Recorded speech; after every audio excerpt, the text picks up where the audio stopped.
Bonjour à tous. Aujourd'hui, nous allons parler du triangle de Pascal. Comment est-ce qu'on le construit et comment est-ce qu'on l'utilise. Pour la petite histoire, ce triangle est à l'honneur du mathématicien français Blaise Pascal, mais il est connu sous différents types d'appellations dépendamment du lieu où on est.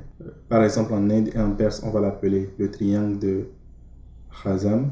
En Chine, on va l'appeler le triangle de Hankui et ainsi de suite. Mais ce triangle nous permet de calculer rapidement la combinaison de k dans n. Et il se base principalement sur la formule que la combinaison de k dans n plus la combinaison de k plus 1 dans n est égale à la combinaison de k plus 1 dans n plus 1.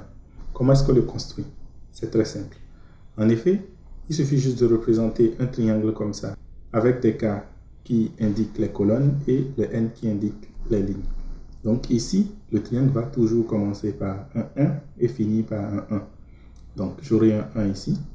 Ensuite, pour 1, j'aurai 1 ici également et 1 ici. Et puis ensuite, la formule à utiliser, c'est la formule qui est en haut. Je commence par un 1 ici et je vais finir par un 1. On finit lorsque k atteint la valeur de n. Donc 2 ici, 3, j'aurai 1 ici, et au niveau de 3, j'aurai également 1, et ainsi de suite. Ensuite, comment est-ce que j'obtiens les autres éléments? Pour obtenir un nombre, donc le nombre qui est ici par exemple, je dois juste prendre l'élément qui est en haut de lui, et je lui additionne l'élément qui est à sa gauche. En d'autres termes, ce nombre-là, c'est égal à 1 plus 1 pour obtenir ce nombre qui est ici. Donc j'aurai 1 plus 1 qui va me donner donc 2. Ensuite, si je veux obtenir le nombre qui est ici, je vais prendre ce nombre-là, donc 1 plus 2, afin d'obtenir le nombre qui est ici, qui est donc 3. 1 plus 2, ça fait 3. Ensuite, je fais 2 plus 1 pour obtenir le nombre qui est ici, donc 3 également. Ensuite, pour 4, je vais également commencer par un 1. Et après ça, je fais quoi? 1 plus 3, afin d'obtenir le nombre qui est ici, donc 4. 3 plus 3, afin d'obtenir le nombre qui est ici, donc 6. 3 plus 1, afin d'obtenir le nombre qui est là, donc 4. Et je vais finir également par un autre 1. Ensuite, pour le 5, je fais exactement la même chose. Donc, j'aurai quoi? 1 plus 4 qui va me donner 5. 4 plus 6 qui va me donner 10. 6 plus 4 qui va me donner 10. Et 4 plus 1 qui va me donner 5. Maintenant, vous allez me demander à quoi sert le triangle de Pascal. En réalité, comme je le disais d'abord, la première des choses, c'est que ça nous permet de pouvoir obtenir ces coefficients-là. Donc, si je veux par exemple la combinaison de 3 dans 5, qu'est-ce que je fais? Je cherche n égale à 5, k est égal à 3, donc c'est le nombre qui est ici. Et je dirais que ceci est égal à 10.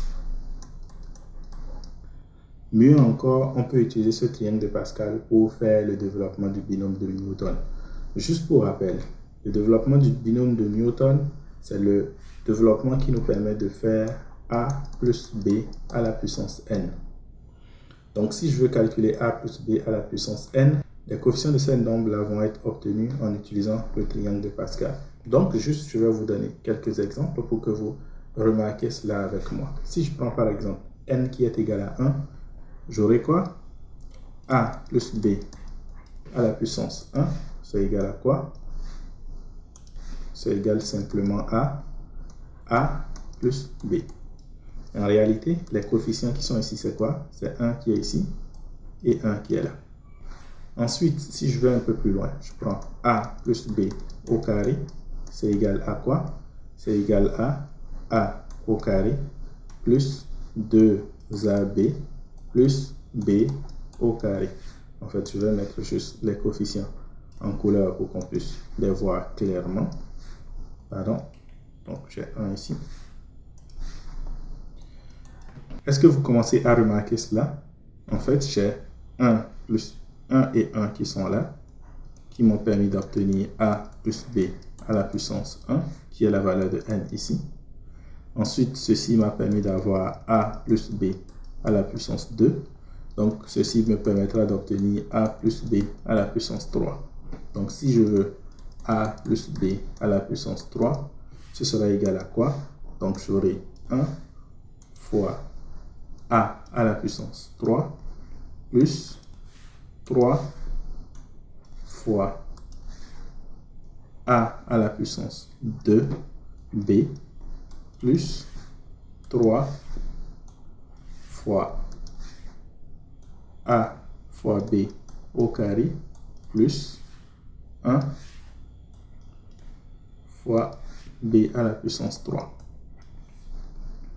Et ainsi de suite. Donc tout ce qu'il y aura à faire lorsque je veux faire un développement grâce au binom de Newton, je vais juste utiliser le triangle de Pascal qui est là afin de pouvoir obtenir les coefficients. Dans le cas où vous ne comprenez pas comment est-ce que j'obtiens les éléments qui sont à l'intérieur ici, c'est très simple. Je commence toujours par le premier, donc a à la puissance n, et je commence à diminuer ce nombre au fur et à mesure que j'additionne. Donc 3, 2, 1, 0. Et de façon connexe aussi, j'augmente la valeur de b. Donc b ici aura au exposant 0, ensuite b à la puissance 1, b au carré, b à la puissance 3. Si vous avez compris cela, alors comment est-ce que je peux obtenir a plus b à la puissance 5?